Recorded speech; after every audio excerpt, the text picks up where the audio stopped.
It has long attracted the attentions of the world, at times to our disadvantage, and at times to our prosperity. It is beautiful, and it is inhabited by a wonderfully resilient and vibrant and hospitable people, whose attitude to life has been shaped by volatile politics, both internal and from without. In our history, you will find periods of glorious peace and prosperity and times of great strife, war and violence. Sri Lankans have been hardened by experience and have shown themselves to be a resilient and proud society, celebrating at all times our zest for life and living. Sri Lankans are a close-knit community. The strength of the family unit reflects the spirit of our communities. We are inquisitive. We are a fun-loving people, smiling defiantly in the face of hardship and raucously celebrating times of prosperity. We live not for tomorrow, but for today, savoring every breath of our daily existence. We are fiercely proud of our heritage and culture, the ordinary Sri Lankan standing tall and secure in that knowledge. Over 400 years of colonization by the Portuguese, the Dutch, and the British has failed to crush or temper our indomitable spirit. And yet, in this context, the influence upon our recent history and society by the introduced sport of cricket is surprising and noteworthy. Sri Lankans for centuries have fiercely resisted westernization of our society, at times summarily dismissing Western tradition and influence as evil and detrimental. Yet cricket somehow managed to slip through the crack in the anti-Western defenses in our society and has now become the most precious heirloom of a British colonial inheritance. It may be because it is a result of our simple sense of hospitality, where a guest is treated to all that we have and at times even to what we don't have.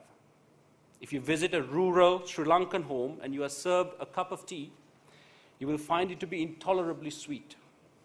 I have times experienced this myself, and upon further inquiry have found that it is because the hosts believe that the guest is entitled to more of everything, including the sugar. In homes where sugar is an ill-affordable luxury, a guest will still receive sugary tea while the hosts go without.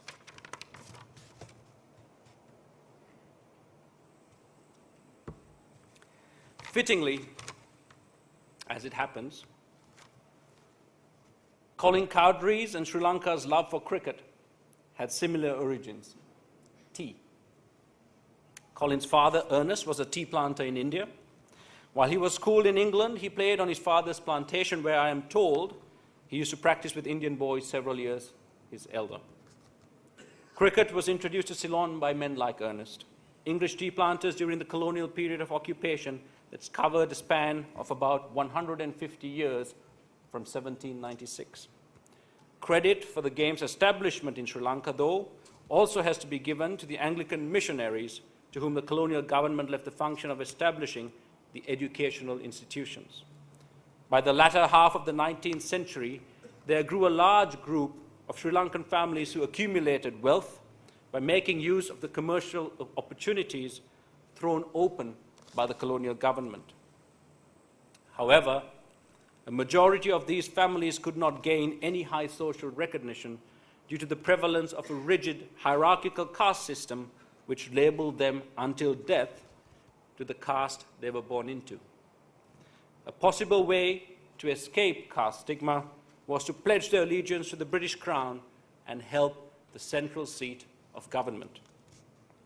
The missionaries, assessing the situation wisely, opened superior fee-levying English schools, especially in Colombo, for the children of the affluent from all races, castes, and religions. By the dawn of the 20th century, the introduction of cricket to this educational system was automatic, as the game had already ingrained itself deeply into the English life, as Neville Cardus said, without cricket, there can be no summer in that land. Cricket was an expensive game, needing playgrounds, equipment, and coaches. The British missionaries provided all such facilities to these few schools.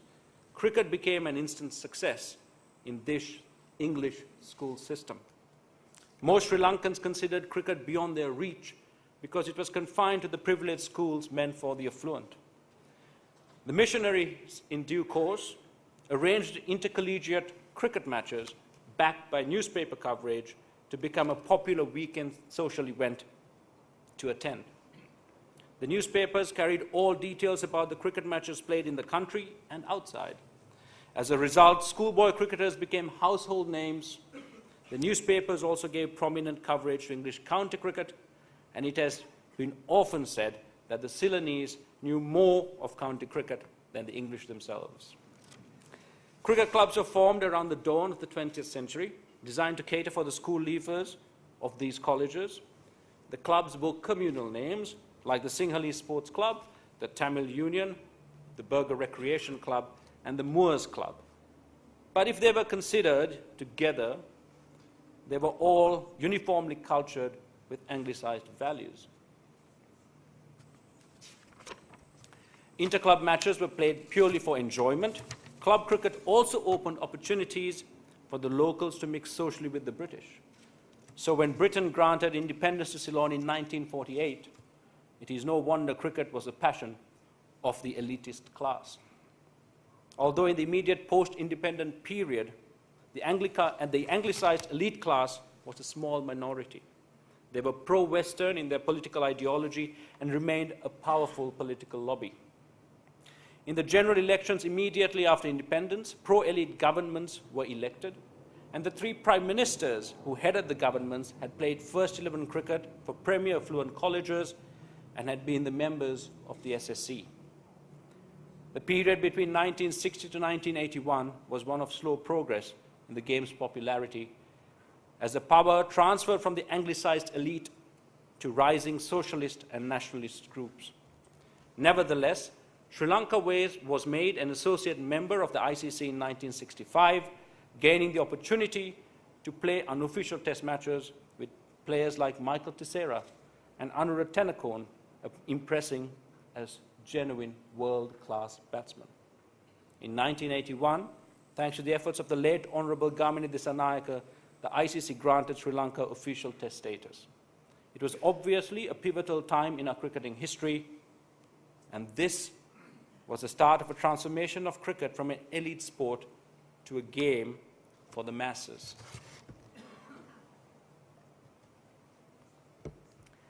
I do not remember this momentous occasion as a child.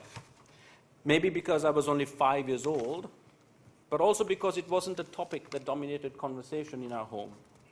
The early 1980s was dominated by the escalation of militancy in the north into a full-scale civil war that was to mar the next 30 years. The terrible race riots of 1983 and a bloody communist insurgency amongst the youth was to darken my memories of my childhood and the lives of all Sri Lankans. I recollect now the race riots of 1983 with horror. But for the simple imagination of a child not yet 6, it was a time of extended play and fun. I do not say this lightly, as about 35 of our closest friends, all Tamils, took shelter in our home. They needed sanctuary from vicious, politically motivated goon squads, and my father, like many other Sri Lankans from different ethnic backgrounds, opened their houses at great personal risk. For me, though, it was a time where I had all my friends to play with all day long. The schools were closed, and we played sport for hour after hour in the backyard. Cricket, football, rounders, it was a child's dream come true.